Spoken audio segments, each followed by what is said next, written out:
pagi semua, ku nantikan dirimu di depan kelasmu, menantikan kami. Guruku tersayang, guru tercinta, tanpamu apa jadinya aku. Assalamualaikum warahmatullahi wabarakatuh. Waalaikumsalam.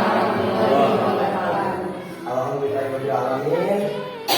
Pada kesempatan ini saya bisa berkumpul dengan Bapak dan Ibu sekalian.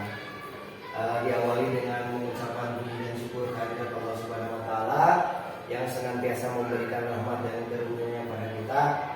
Alhamdulillah hari ini saya bisa berdesiminasi. Tapi sebelumnya saya mengucapkan banyak terima kasih kepada pimpinan sekolah, ibu kepala sekolah yang telah memberikan ruang dan waktunya kepada saya pribadi untuk melaksanakan kegiatan ini. Dan tak lupa buat bapak dan ibu guru yang sudah meluangkan waktunya dalam kegiatan desiminasi budaya positif. Mohon maaf sebelum saya berbicara di sini, saya tidak bermaksud menggurui atau lebih tahu dari bapak dan ibu semua. Tapi ini hanya sekedar sharing experience atau berbagi pengalaman dari yang mungkin pengalaman yang saya pernah lakukan atau mungkin dari bapak dan ibu guru yang pernah dikerjakan di sekolahnya. Baik, langsung untuk hari ini desiminasi budaya positif. Sedikit penjelasan budaya positif. Budaya positif adalah nilai-nilai keyakinan dan kebiasaan-kebiasaan agar murid dapat berkembang menjadi pribadi yang kritis, penuh hormat dan bertanggung jawab. Jadi budaya positif itu sesuatu hal yang baik yang bisa kita kembangkan di sekolah. Untuk apa? Untuk menumbuhkan pribadi yang kritis. Pribadi kritis itu ada hubungannya dengan profil pelajar Pancasila bernalar kritis. Jadi siswa rasa ingin tahunya lebih tinggi. Terus yang kedua penuh hormat, masih berhubungan dengan profil pelajar Pancasila, yaitu beriman dan bertakwa dan berbudi pekerti luhur. Dan yang terakhir tanggung jawab. Bertanggung jawab itu maknanya supaya setiap apa yang dilakukan oleh peserta didik memiliki rasa tanggung jawab yang penuh. Jadi setiap peserta didik setiap melakukan aktivitasnya dalam lingkungan sekolah, dalam lingkungan pembelajaran selalu diiringi dengan rasa tanggung jawab yang besar. Budaya positif membantu siswa mewujudkan karakter profil belajar Pancasila. Dalam mewujudkan budaya positif ada beberapa hal atau cara yang dapat dilakukan guru, yaitu pertama adalah disiplin positif dan nilai-nilai kebajikan. Yang kedua keyakinan kelas. Yang ketiga motivasi, hukum dan penghargaan. Yang keempat kebutuhan dasar manusia. Yang kelima posisi kontrol guru, hukum, pembuat merasa bersalah, teman, pemantau dan manajer. Dan yang keenam adalah segitiga restitusi. Nah, untuk segitiga restitusi ini ada 5 posisi kontrol yang bisa kita posisikan dalam diri kita sebagai pendidik. Nah, ini ada beberapa contoh. 5 posisi kontrol sebagai upaya-upaya yang dapat dilakukan dalam membangun budaya positif di sekolah. Tentunya untuk mewujudkan hal ini membutuhkan proses yang tidak bisa dilakukan dalam waktu singkat. Selain itu, proses ini juga membutuhkan keterlibatan semua pemangku kepentingan di sekolah. 5 posisi kontrol. Pengertian. Posisi kontrol yaitu suatu program disiplin positif yang berpusat pada murid. Posisi kontrol ini digunakan bagi murid yang melanggar peraturan sekolah. Nah, 5 posisi kontrol guru. Berdasarkan pada teori kontrol Dr. William Glasser, dosen berkesimpulan ada 5 posisi kontrol yang diterapkan seorang guru, orang tua ataupun atasan dalam melakukan kontrol. Yaitu yang pertama adalah penghukum. Jadi misalkan posisi kita, ciri-ciri dari seorang penghukum, ciri-cirinya yang pertama adalah nada suara tinggi. Mungkin bapak dan ibu guru yang suka bentak-bentak, nah itu ciri dari penghukum. Bahasa tubuh, mimik, mata melotot dan jari-jari menunjuk atau menghampiri. Kamu bagaimana? Itu ciri dari seorang penghukum. Seorang penghukum bisa menggunakan hukuman fisik, misalkan suruh push up, suruh lari, maupun verbal. Orang-orang yang menjalankan posisi penghukum senantiasa mengatakan bahwa sekolah memerlukan sistem atau alat yang dapat menekan murid-murid lebih dalam lagi. Guru-guru yang menerapkan posisi hukum akan berkata, patuhi aturan saya, atau awas, kamu selalu saja salah, pasti selalu yang terakhir selesai. Guru seperti ini senantiasa percaya hanya ada satu cara pembelajaran bisa berhasil, yaitu dengan cara dia. Jadi ini mah lagi sebelum penghukum itu, kalau dalam ini ibarat diktator, ucapan dia adalah hukum. Break slide berikutnya, Bu. Hasilnya kemungkinan murid marah dan mendendam atau bersifat agresif. Jadi ibarat kita kalau memberikan hukuman terhadap siswa, mungkin pada saat itu siswa menurut, tapi di akhir kemudian akan timbul rasa dendam dalam dirinya. Coba nanti saya bisa berbuat apa terhadap apa. Nah itu ada rasa dendam dan bisa aja menimbulkan emosional yang berlebih sehingga dia frontal terhadap kita, agresif, memberikan perlawanan baik di dalam sekolah ataupun mungkin di luar sekolah. Berikutnya, Bu. Yang kedua, posisi kontrol pembuat merasa bersalah. Ciri-cirinya seperti apa? Yang pertama, nada suaranya membelas, halus, sedih, bahasa tubuh merapat pada anak, lesu. Pada posisi ini biasanya guru akan bersuara lebih lembut. Biasanya ibu-ibu ya, ibu guru biasanya. Membuat rasa bersalah akan menggunakan keheningan yang membuat orang lain merasa tidak nyaman, bersalah atau menarik. Kata-kata yang keluar dengan lembut akan seperti, contoh, ibu sangat kecewa sekali dengan kamu. Berapa kali Bapak harus memberitahu kamu ya? Gimana coba orang tua kamu tahu kamu berbuat ini? Hasil dari posisi kontrol pembuat rasa bersalah, biasanya murid akan merasa bersalah. Murid akan merasa bersalah terhadap apa yang telah dilakukan. Yang kedua, murid akan merasa menjadi orang yang gagal. Yang kedua, murid akan merasa menjadi orang yang gagal. Dia berasa timbul bahwa dia telah melakukan suatu kesalahan. Saya tidak bisa berbuat baik lagi. Saya gagal. Berikutnya, posisi kontrol yang ketiga adalah untuk posisi teman. Ciri-cirinya ramah, akrab, bercanda, bahasa tubuh merapat pada murid, mata dan senyum jenaka. Guru pada posisi ini tidak akan menyakiti murid, namun akan tetap berupaya mengontrol murid melalui persuasi ajakan ya. Posisi teman pada guru bisa negatif ataupun positif. Positif di sini berupa hubungan baik yang terjalin antara guru dan murid. Hal negatif dari posisi teman adalah bila suatu saat guru tersebut tidak membantu, maka murid akan kecewa dan berkata, saya pikir bapak atau ibu teman saya. Murid merasa dikecewakan dan tidak mau lagi berusaha. Sebagai contoh kata-kata yang memposisikan guru sebagai teman, biasanya ada bahasa atau ada kata, ya sudah tidak apa-apa, dulu sana, nanti Pak Guru bantu. Ya nanti Bapak bantu, nanti Pak Guru bantu. Kami sambil senyum-senyum. Nah, hasil proses kontrol sebagai teman, biasanya murid akan merasa senang dan akrab. Jadi kalau kita memposisikan sebagai teman, murid akan lebih dekat, murid akan lebih akrab. Ada rasa senang pada murid tersebut. Dan yang keduanya, ada ketergantungan murid pada guru. Di saat kita tidak ada, bapaknya pada kemana ya? Saya tidak bisa mengajarkan. Atau ibu gurunya kemana ya? Jadi ketergantungan berlebih juga tidak baik. Yang keempat, sebagai pemantau.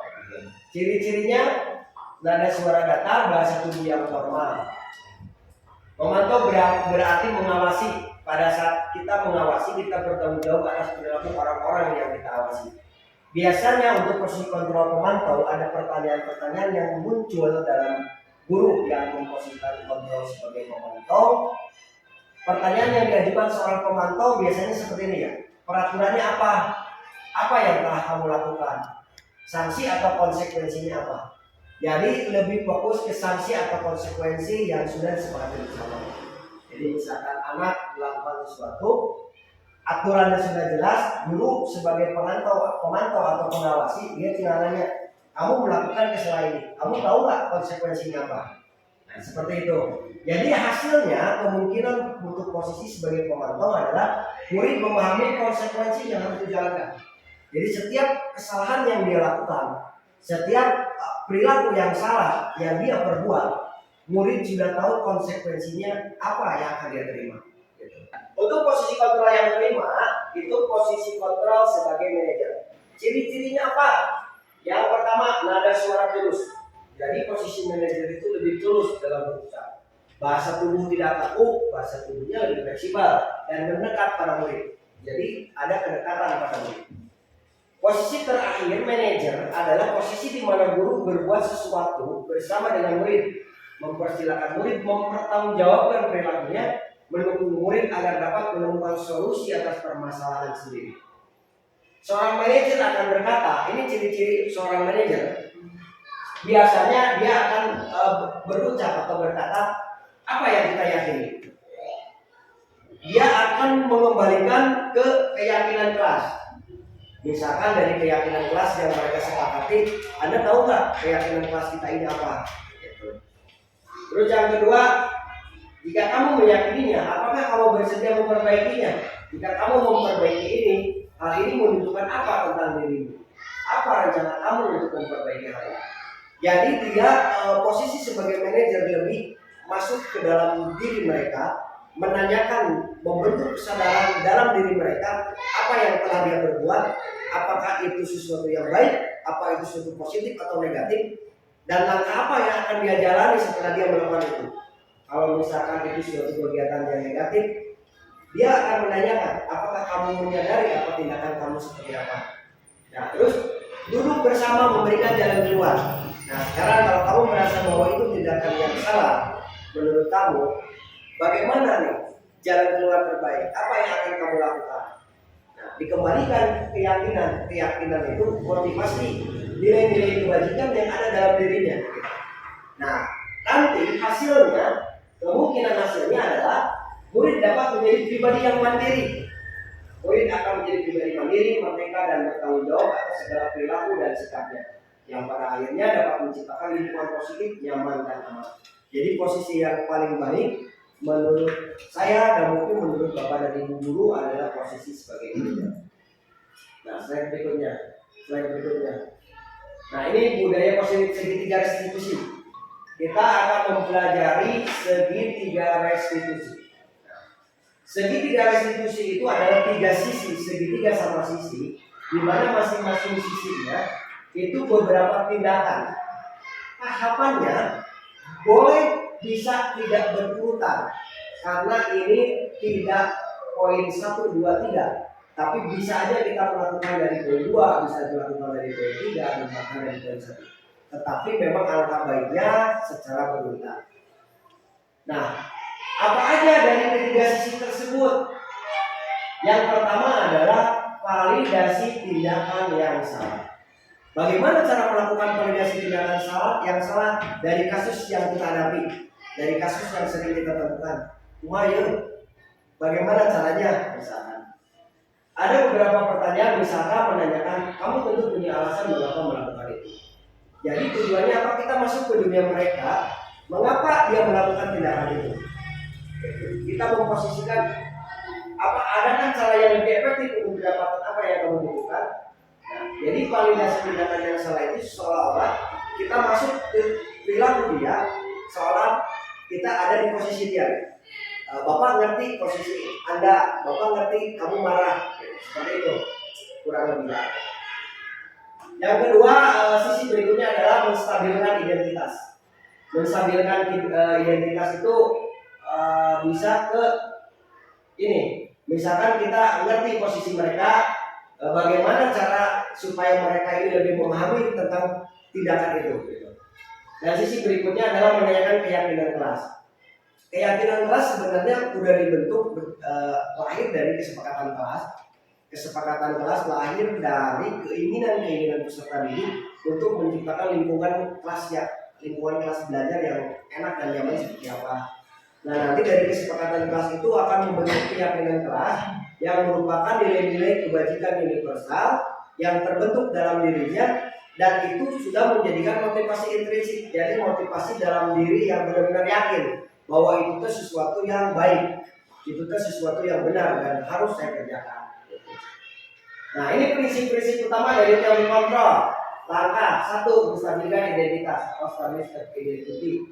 Kita semua akan melakukan terbaik yang bisa kita lakukan. Jadi teori kontrol ini adalah kita semua akan melakukan hal terbaik yang bisa kita lakukan. Yang kedua adalah validasi tindakan yang salah. Semua perilaku memiliki alasan. Jadi kita menanyakan mengapa dia berbuat seperti itu, alasannya seperti apa. Gitu. Yang ketiga adalah menanyakan keyakinan kelas. Kita semua memiliki motivasi internal. Jadi apa motivasi dia melakukan seperti itu? Dibalikan apakah itu sesuai dengan kebajikan universal atau kebajikan, atau apakah itu sesuatu yang benar atau salah, atau itu positif atau negatif? Kita tanyakan kepada peserta didik. Nah, ini untuk bentuk-bentuk menstabilkan identitas. Yang pertama, berbuat salah itu tidak apa-apa. Ini contoh pertanyaannya atau bentuk kita masuk ke dunia anak supaya menstabilkan identitas dia. Berbuat salah itu tidak apa-apa. Itu contoh yang pertama. Yang kedua, tidak ada manusia yang sempurna. Jadi kita seolah-olah menganggap dia berbuat salah itu biasa-biasa karena tidak ada manusia yang sempurna.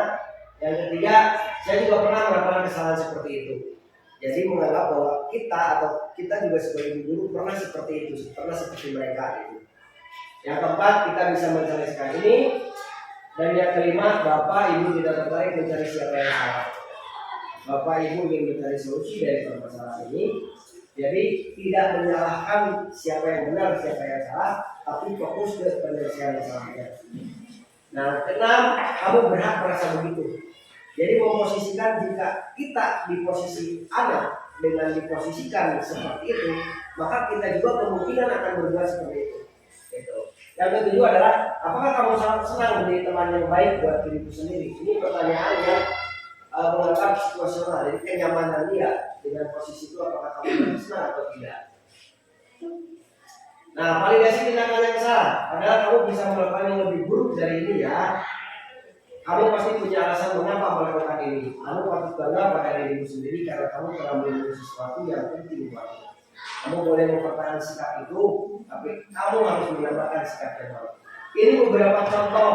Ini beberapa contoh pertanyaan-pertanyaan terhadap siswa yang masuk dalam tahapan segitiga restitusi yang kedua atau validasi tindakan yang salah. Ini hanya beberapa contoh aja.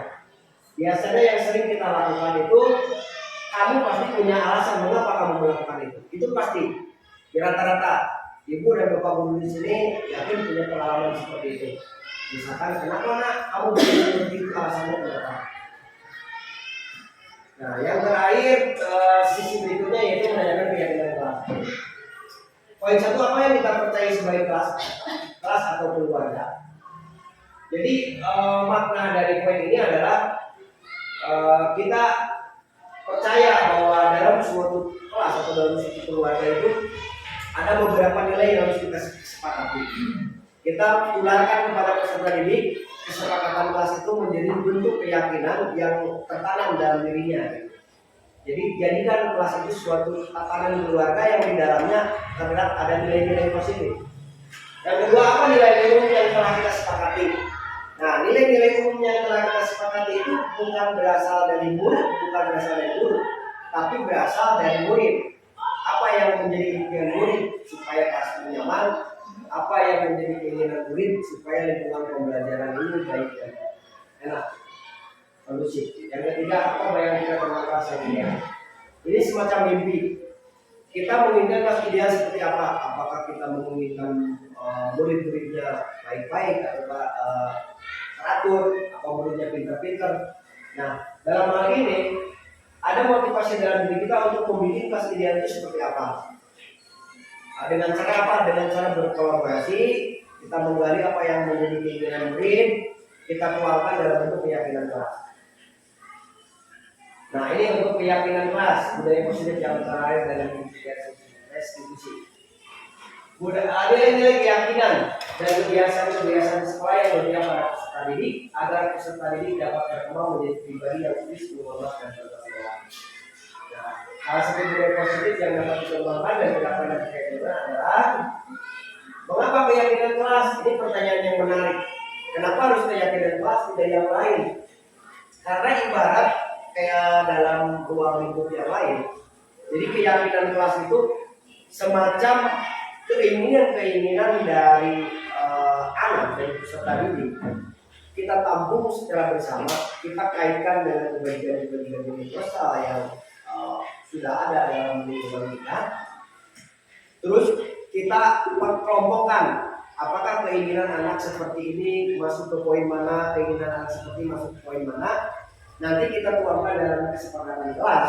Dari kesepakatan kelas kita tuangkan menjadi sebuah keyakinan kelas. Nah, keyakinan kelas tersebut harus tumbuh secara intrinsik dalam diri pribadi.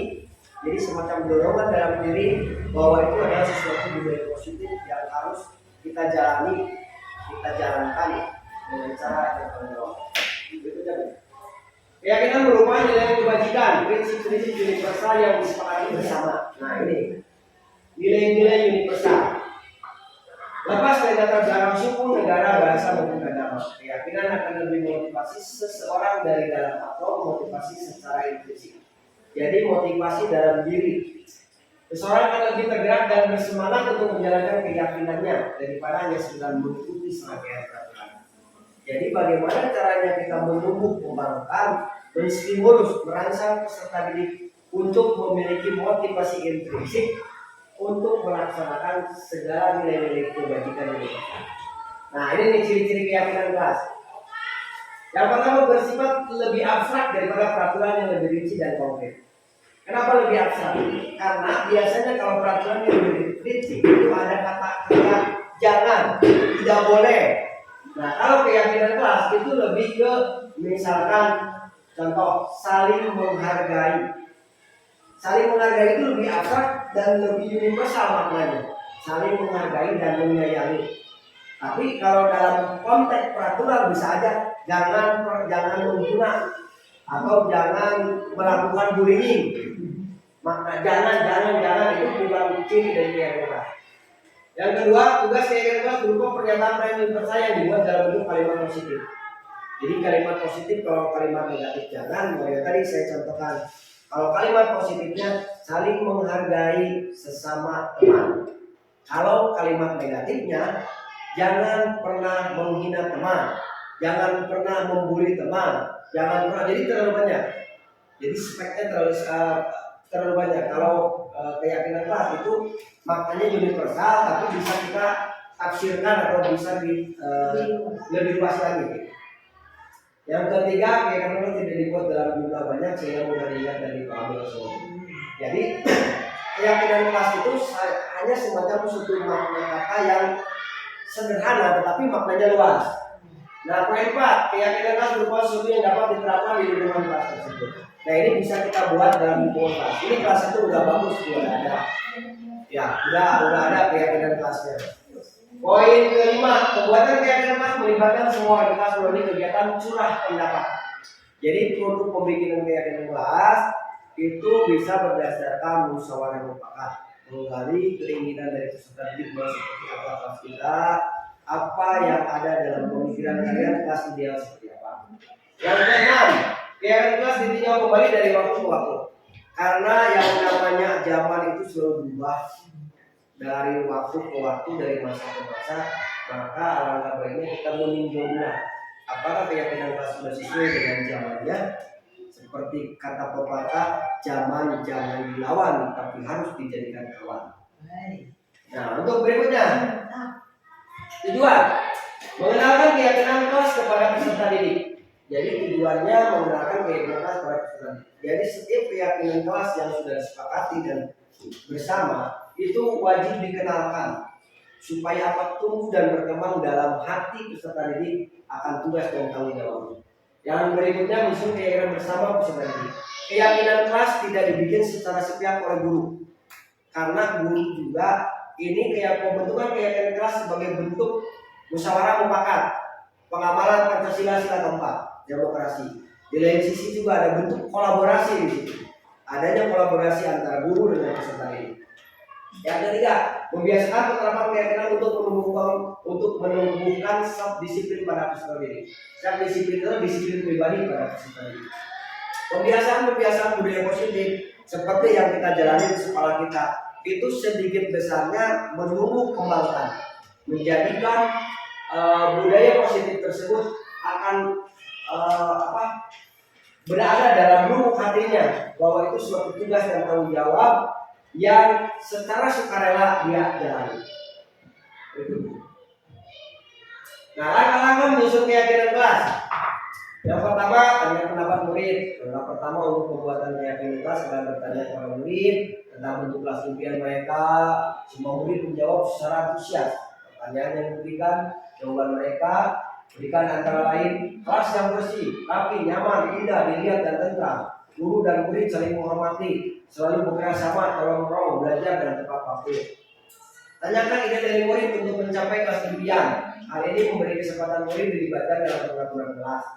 Murid kembali diberikan pertanyaan, bagaimana cara mendirikan kelas yang diimpikan tersebut? Murid kembali menjawab, antara lain dengan menjaga kebersihan kelas, bekerja sama, tidak membuang sampah sembarangan, saling menghormati, tidak membuat keributan saat belajar, disiplin waktu, serta saling membantu dalam menjaga kebersihan. Langkah berikutnya, Ibu. Langkah menyusun keyakinan kelas. Ini langkah-langkahnya. Yang pertama, ambil kesimpulan dari ide murid. Nah, maksud ambil kesimpulan dari ide murid, kita mengklasifikasikan. Mungkin ada beberapa murid yang memiliki pemikiran hampir mirip-mirip. Kita kelompokkan. Yang kedua, ubah ide menjadi keyakinan kelas. Dari pengelompokan ide murid pengen seperti apa, dirubah dalam bentuk kalimat positif. Yang keempat, murid dan guru menandatangani keyakinan kelas bersama sebagai persetujuan bahwa keyakinan kelas telah disepakati bersama. Jadi setelah dituangkan dalam kalimat positif, disepakati secara bersama dalam bentuk keyakinan kelas. Keyakinan kelas dipajang di tempat yang mudah dilihat. Jadi view-nya harus jelas. Jadi bisa dilihat oleh seluruh warga kelas. Yang terakhir, merefleksikan keyakinan kelas. Jadi maksud merefleksikan itu adalah kita menunjukkan apakah keyakinan kelas ini sudah berjalan lancar, langkah apa tindak lanjut yang akan kita jalani dengan keyakinan kelas yang sudah dijalankan sekarang, apakah ada penambahan atau ada perubahan, apakah dapat positif, apakah signifikan atau tidak. Itu bentuk refleksi dari keyakinan. Berikutnya, Bu. Nah, ini hanya contoh aja paparan masalah sosialisasi singkat. Terus, Bu, cara-cara foto-foto penyusunan keyakinan kelas. Nah, ini bentuk ide dari peserta didik untuk menuangkan keyakinan kelas atau kelas ideal itu seperti apa. Nah, ini buat tampilannya. Tampilan keyakinan kelas formatnya bisa berbeda-beda. Bisa dalam bentuk poster atau bisa kita bikin spanduk apa-apa, atau dalam bentuk lebih kreatif dalam bentuk kertas karton yang dihias dan yang dikasih warna-warni atau pernik supaya lebih menarik. Berikutnya, peserta ini membacakan keyakinan kelas yang sudah dibuat. Jadi setiap keyakinan kelas yang sudah dibentuk dibacakan di depan supaya peserta didik yang lain paham apa yang menjadi keyakinan kelas tersebut. Nah, ini contoh ya, kelas 5. Lanjut, Bu. Tantangan yang dihadapi terkait keyakinan kelas adalah hal yang menanamkan keyakinan kelas pada peserta didik untuk menumbuhkan motivasi yang tinggi. Dalam diri peserta didik, mindset yang sudah tertanam selama ini adalah peraturan, bukan keyakinan. Jadi kadang peserta didik menganggap itu suatu peraturan, bukan keyakinan. Berupa dasar mereka berkita mematuhi peraturan dengan tujuan untuk menyenangkan dan mendapatkan nilai baik dari guru, serta berlaku sesuatu aturan hanya agar tidak mendapatkan hukuman atau menghindari ketidaknyamanan.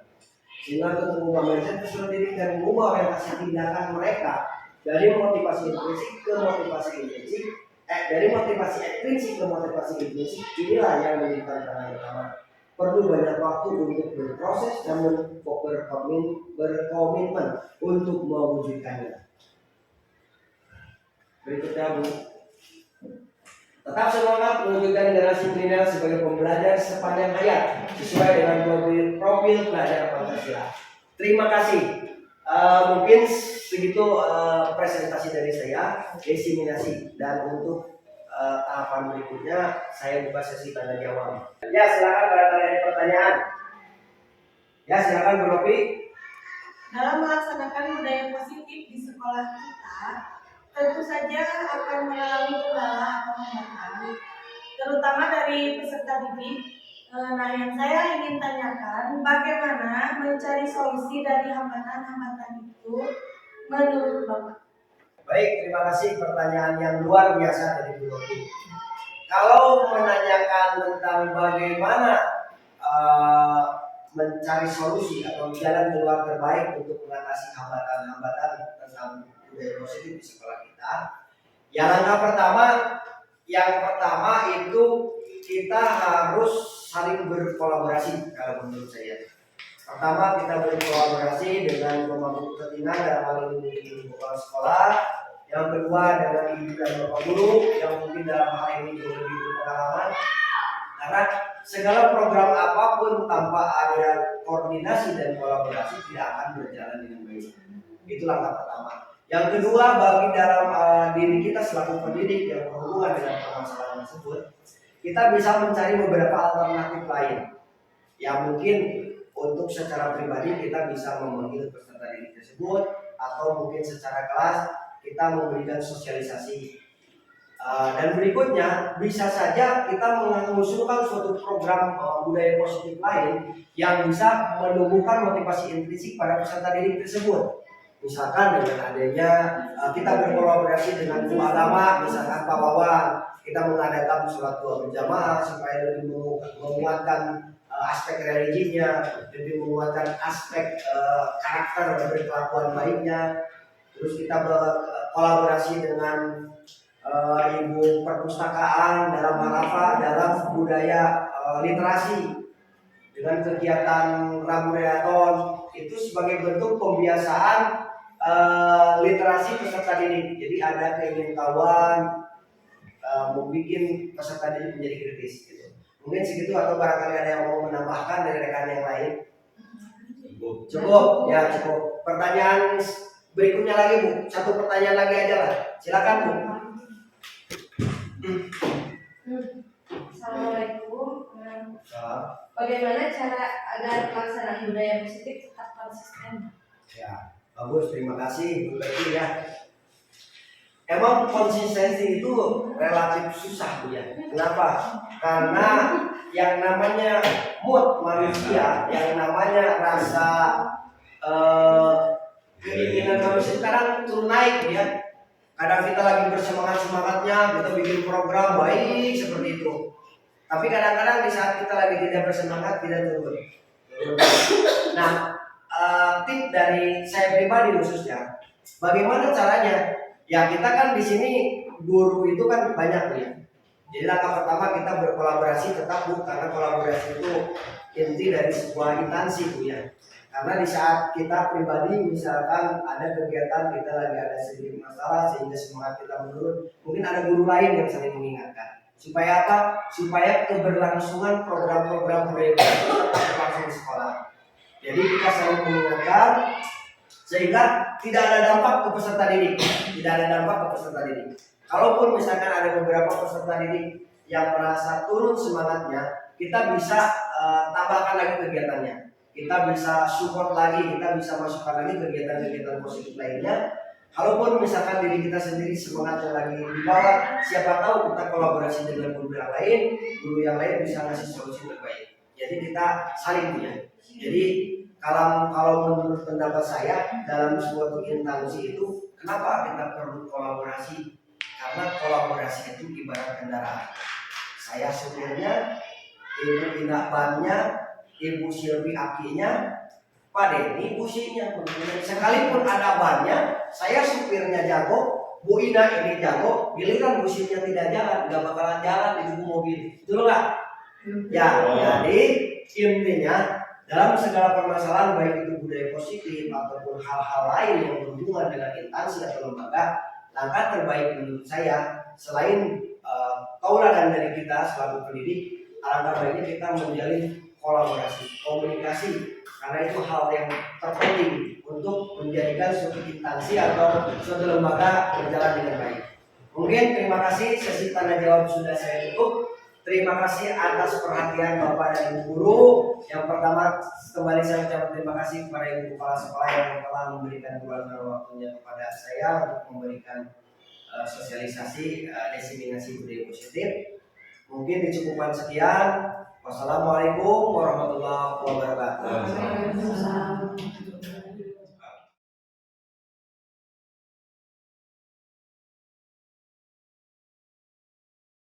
Warahmatullahi wabarakatuh.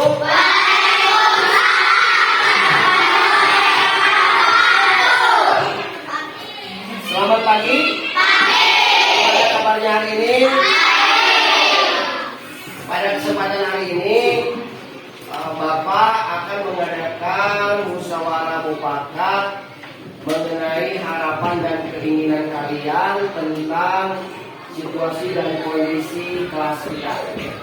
Nanti akan dituangkan dalam bentuk keyakinan kelas yang nanti akan kita pajang dan akan selalu ingat supaya memotivasi kalian akan tugas dan tanggung jawabnya. Baiklah, tadi udah Bapak bagi kertas 1 lembar per kelompok. Nah, silakan ketua kelompoknya untuk menanyakan atau menulis setiap anggotanya tentang keinginan dan harapannya diwujudkan dalam kertas tersebut. Nanti kalau yang sudah ditulis boleh ditampilkan ke depan, nanti dikasih lakban dan ditempel sesuai dengan kelompoknya masing-masing. Silakan Bapak kasih waktu 10 menit untuk mengungkapkan keinginan kalian dalam lingkungan belajar supaya kegiatan pembelajaran kondusif. Silakan.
Yang lainnya boleh langsung berbeda juga boleh.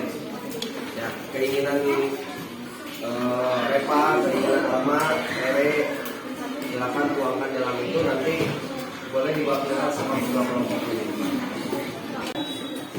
Nanti untuk setiap kelompok boleh ada wakilnya 1 orang untuk menempelkan hasilnya di papan tulis. Ya, ditempelkan di papan tulis. Nanti ada 1 orang untuk testimoni apa yang menjadi keinginan kelompok kalian. Misalkan apa ada yang memiliki keinginan yang bisa dituangkan dalam keyakinan kelas. Misalkan kelompok 1, kelompok 2, kelompok 3, kelompok 4, kelompok 5, kelompok 6, kelompok 7, kelompok 8. Jadi nanti dari seluruh kelompok, dari masing-masing teman kalian, nanti kita akan rangkum mana yang memiliki keinginan yang sama, mana yang memiliki keyakinan kelas yang mirip. Nanti kita tuangkan dalam satu keyakinan kelas menjadi beberapa poin yang bisa kalian ingat dan selalu ingat. Ya, paham? Baiklah, setelah kalian menulis dalam kelompok masing-masing dalam kertas, silakan perwakilannya ke depan sesuai kelompoknya untuk menempelkan. Silakan.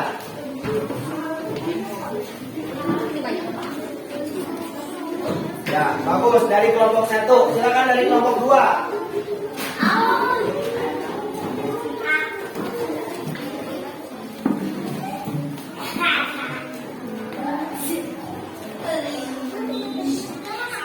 Ya, bagus. Kelompok 3.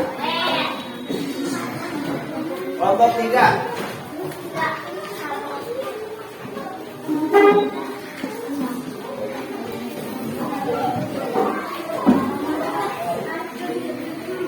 Silakan tempelkan di sini. Kak, membernya sama Bapak dibantu ya.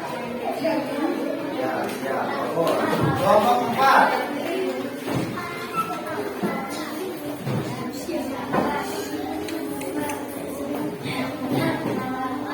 Yang kelompok 5.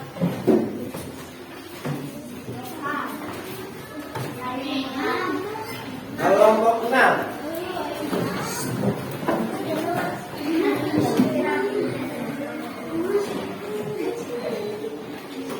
Kelompok 7.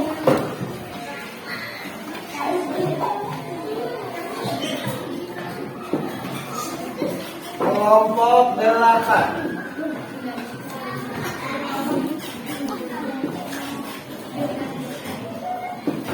Ya, baik.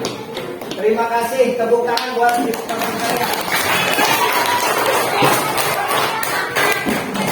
Nah, nanti Bapak coba baca satu-satu. Tapi setelah ini kalian akan testimoni perwakilan kalian ke depan. Nanti Bapak coba satu-satu dulu ya. Ini dari kelompok 1. Dari kelompok 1, keyakinan kelas yang ingin kalian tulis. Ini dari Repa jujur, terus dari Rere mandiri, dari Ama berani, terus dari Nadina bertanggung jawab, dari Tika menjaga kebersihan, dari Nadia disiplin waktu.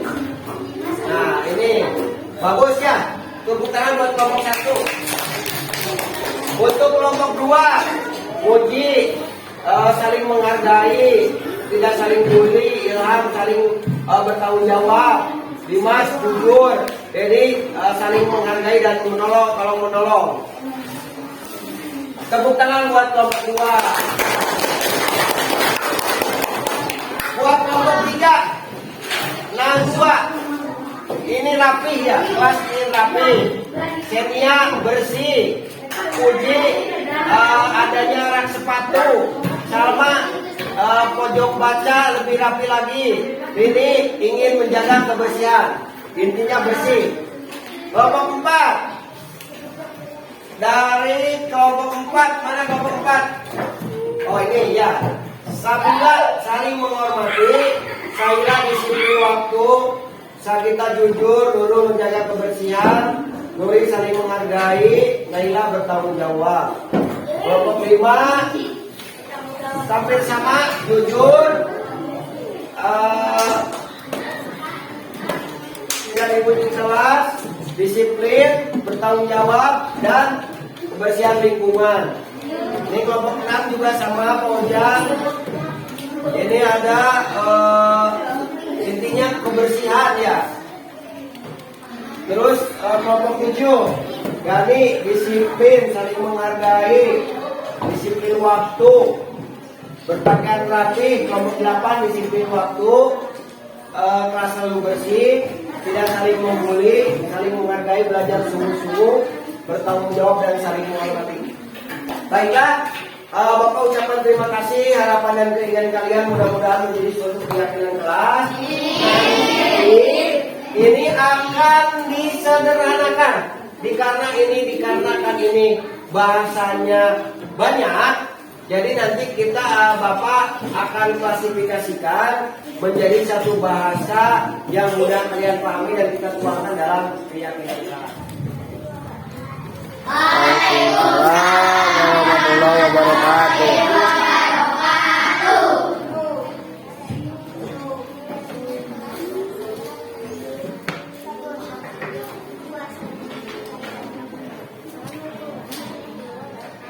Waalaikumsalam warahmatullahi wabarakatuh.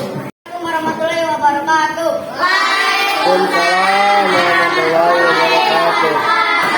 Perkenalkan, nama saya dari Syafuddin, perwakilan kelompok 2. Keinginan dan harapan saya seluruh siswa saling menghargai dan tidak membuli. Waalaikumsalam. Assalamualaikum warahmatullahi wabarakatuh. Waalaikumsalam warahmatullahi wabarakatuh. Perkenalkan, nama saya Fitri Basri dari kelompok 4. Keyakinan kelas yang saya harapkan saling menjaga kebersihan kelas. Cukup dari saya, tercapai keinginan kelas. Wassalamualaikum warahmatullahi wabarakatuh. Waalaikumsalam. Warahmatullahi wabarakatuh. Waalaikumsalam. Perkenalkan, nama saya Bapak Rizky, perwakilan dari kelompok 5. Saya keinginan dan harapan saya menginginkan seluruh siswa disiplin dan hadir tepat waktu. Waalaikumsalam warahmatullahi wabarakatuh. Waalaikumsalam. Warahmatullahi wabarakatuh.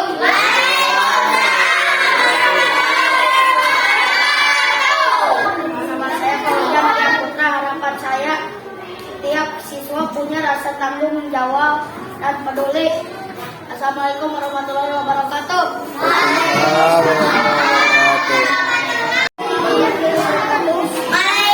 warahmatullahi wabarakatuh. Saya perwakilan dari kelompok 7. Harapan saya ingin semua siswa mandiri dan peduli serta saling menghargai. Assalamualaikum warahmatullahi wabarakatuh. Waalaikumsalam.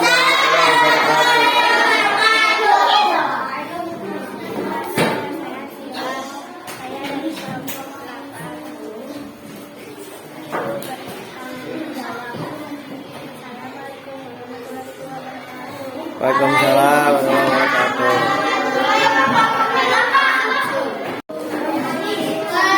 Waalaikumsalam warahmatullahi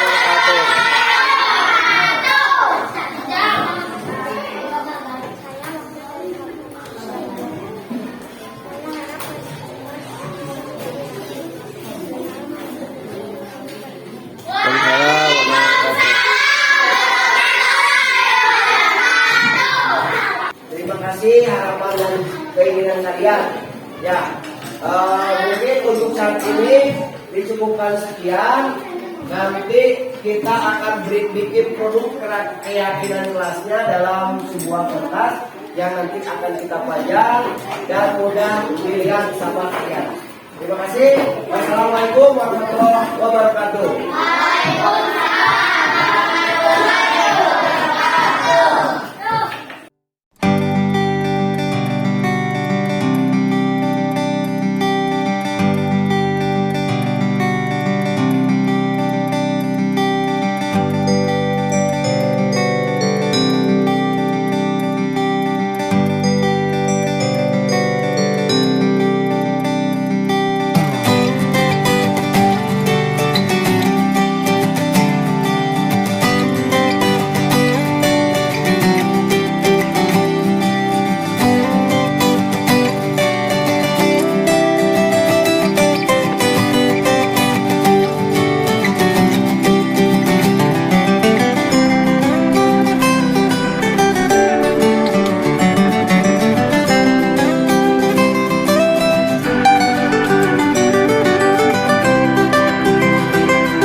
Ada yang ceritanya legenda, ada yang ceritanya mite.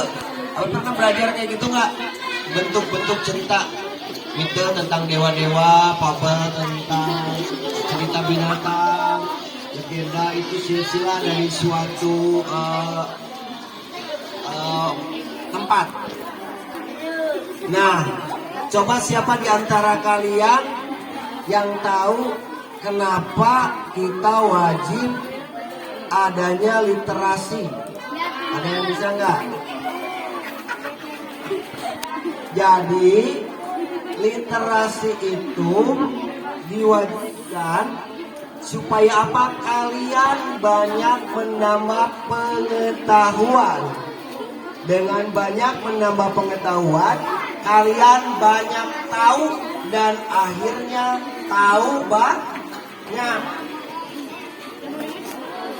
Iya, banyak tahu dan akhirnya tahu banyak dari berbagai macam sumber bacaan atau sumber literasi yang kalian baca. Nah, untuk sekarang nanti akan Bapak tampilkan teman kalian dari kelas 4 yang akan membacakan sebuah cerita. Membacakan sebuah cerita, nanti tugas kalian mereview cerita tersebut. Bagaimana cara mereview sebuah cerita? Mungkin dulu pernah diajarkan ada fishbone, ada pohon gelis. Nah, cara mereviewnya itu kalian mencari unsur-unsur intrinsik dari sebuah cerita. Apa aja coba unsur-unsur intrinsik yang kalian tahu? Satu, ada yang bisa nggak? Unsur cerita apa aja? Satu, ayo, kelas 6. Kemarin baru Unsur cerita. dijelaskan. Iya itu. Satu, tema, betul. Yang kedua, tokoh bisa. Yang ketiga, watak. Keempat, alur. Yang kelima, tadi Arya bukan keamanan. Arya, iya betul. Latar itu ada berapa? Ada dua. Latar apa saja? Dan yang terakhir adalah amanat. Apa coba arti amanat itu apa? Ada yang tahu tidak? Amanat coba. Kelas 4, kelas 5, kelas 6. Agus. Ayo, Coba, ayo Jasmine. amanat itu apa? Jasmine barusan. Pesan dari pengarang yang ingin disampaikan dalam cerita tersebut. Terutama pesannya itu adalah pesan moral. Nah, supaya lebih faktanya benar-benar terbukti, kalian Bapak nanti akan menghadirkan 4 orang. Nanti 4 orang tersebut berkolaborasi membacakan sebuah cerita dari satu paragraf ke paragraf yang lain. Di akhir cerita nanti mereka akan menanyakan kepada teman-temannya untuk mereview dari cerita yang mereka bawakan. Nah, untuk itu panggilkan. Untuk ini perwakilan dari kelas 4.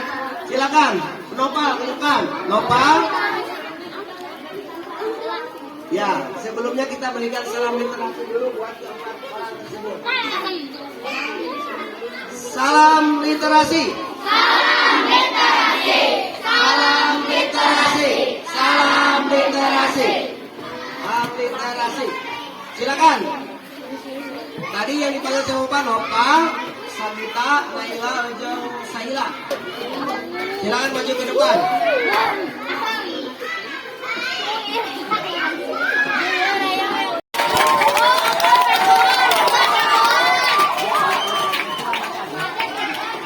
Nah, ini teman kalian yang maju ke depan sedikit, maju, ya, ke sana, jangan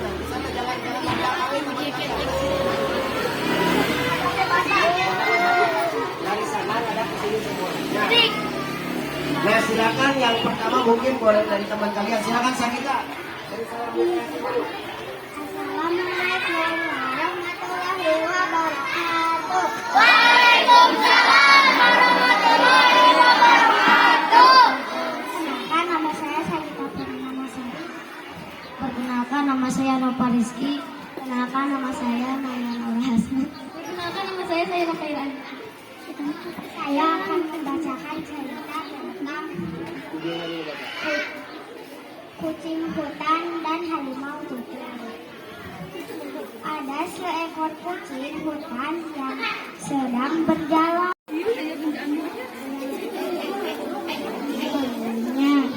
Ambrol. Begitu tersadar, ia sudah berada dalam sebuah lubang. Lubang tersebut sangat dalam.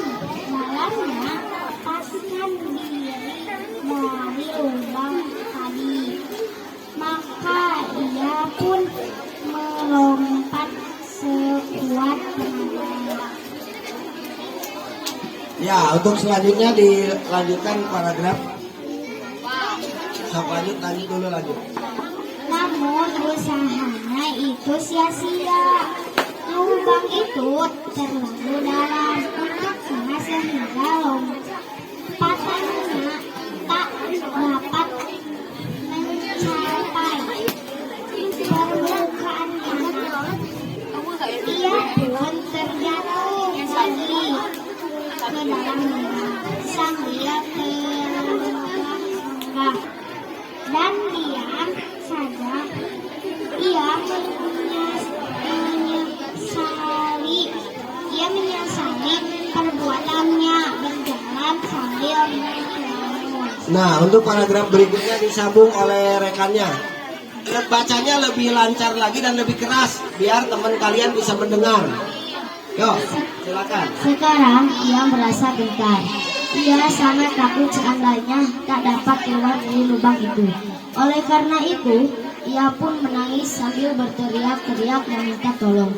Tolong, tolong, hai siapapun yang lewat di atas lubang ini, tolonglah aku. Ayolah berbuat baiklah padaku sehingga menimbulkan gema. Harimau itu yang waktu itu sedang mengintip kijang untuk makan siangnya merasa sangat terganggu. Konsentrasinya buyar. Suara berisik dari dalam lubang tersebut membuat kijang lari ketakutan. Harimau Tutul sangat kesal. Gara-gara suara itu ia gagal mendapatkan makanan. Lanjut. Yang lebih keras lagi saya. Dengan cepat harimau Tutul menuju ke tempat asal suara. Ia mendapati sebuah lubang yang cukup dalam. Ia pun menjemurkan kepalanya ke dalam. Dilihatnya kucing hutan berada di dalam. Wajahnya tampak putus asa, terdorong oleh kekesalannya. Harimau Tutul pun berkata, "Wahai kucing hutan, pemakan ayam, apa kerjamu di situ? Tidak pantas bagimu berada di dalam lubang. Seharusnya engkau berada di lubang pohon dan mengejar-ngejar ayam. Hutan santap siangmu. Kenapa engkau sampai terperosok ke situ?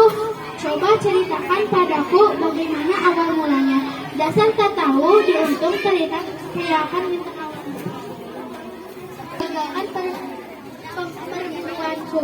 Gema suaramu sangat berisik sehingga kijang calon santapanku lari ketakutan. Rasakan bagaimana tak enaknya saat merangkap di lubang." Ya, lanjut. Mulai. Kucing hutan sangat kesal mendengar perkataan itu harimau Tutul. Maka ia pun menjawab, "Hai harimau Tutul, kenapa engkau marah-marah padaku? Kenapa engkau tidak segera menolongku? Cepatlah tolong aku. Aku sangat membutuhkan pertolonganmu. Jika kau tak mau menolong, janganlah engkau berbicara kasar dan menyakitkan. Lebih baik engkau menolongku dulu, baru kemudian marah-marah."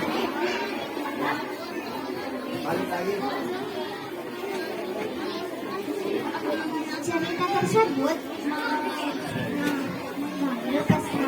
mengandung pesan menghina penderitaan orang lain adalah sikap yang tidak baik dan menunjukkan betapa rendah budi pekerti yang dimilikinya.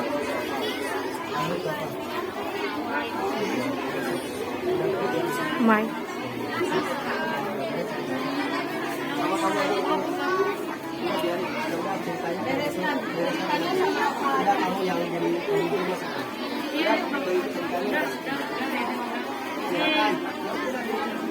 Demikian dari saya, dari kami cerita yang berjudul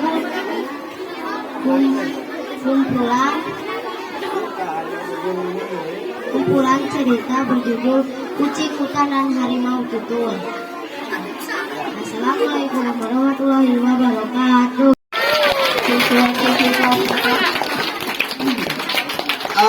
Mungkin nanti buat pertemuan berikutnya, laboratorium berikutnya, nanti dari kelas lebih tinggi ya, kelas 5 atau kelas 6. Sedikit pun tadi ada sedikit kekurangan, tapi maklum masih kelas 4. Dan untuk penampilan berikutnya atau tampil nanti di Rabu depan bisa lebih baik lagi ya. Nah, ini untuk mereview dari cerita yang tadi rekan kalian bawakan. Iya. Coba, silakan Bu Ina. Apa untuk mereview, ada yang tahu nggak? Enggak, ini Ibu belum paham betul akhirnya barusan gimana? Pak, lanjutkan aja sama Bapak ceritanya. Terakhirnya gimana itu? Terakhirnya gimana Nasib tadi? kucing. Nasib kucingnya seperti apa? Bukunya terakhirnya iya. Nasib kucingnya masih terus berubah. Saila sini satu orang. Kenapa terakhir baca? Sini Saila. Enggak, ceritakan aja nggak apa-apa. Langsung aja ceritakan nggak apa-apa. Ceritakan apa aja akhirnya. Siapa yang menolongnya? Harimau tutup? Betul? Nah, ya. Coba ini kelas 6 ya, jawaban kelas 6. Coba kelas 5 ada yang bisa menebak ending cerita, akhir ceritanya kira-kira? Ayo, laki-laki menyimak tidak?